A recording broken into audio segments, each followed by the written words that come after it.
I think one of the potential nightmares coming in on a Monday morning would be school buildings and grounds facility staff walking in and being in a foot of water on the floor. So water damage that's allowed to persist, go beyond a specific room, start flooding floors, maybe floors below that, become a tremendous loss driver for school districts.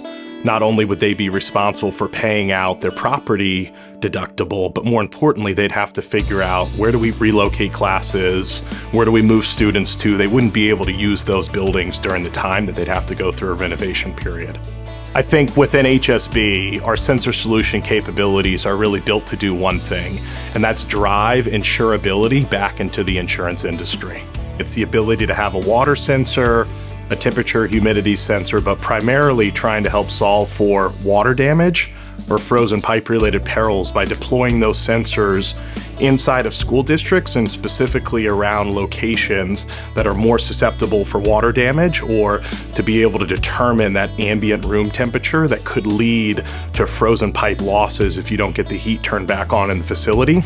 We've got sensors that are deployed that collect data, and then proprietary algorithms that ultimately overlay that sensor data and are able to send alerts to location contacts at the school districts to allow them to take mitigative action to try to prevent or mitigate property losses.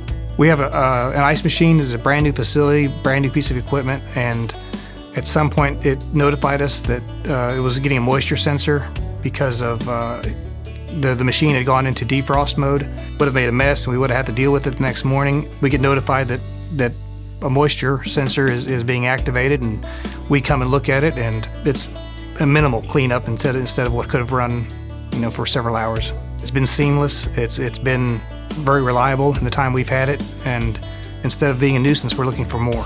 We would like to get them on all our sites if that was. There's no reason not to.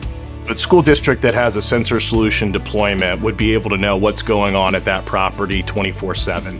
There are clearly periods within nights and weekends and vacation periods where you're not going to have someone on staff, and so you're not going to know what's going on at the property like you would throughout the course of a normal school day.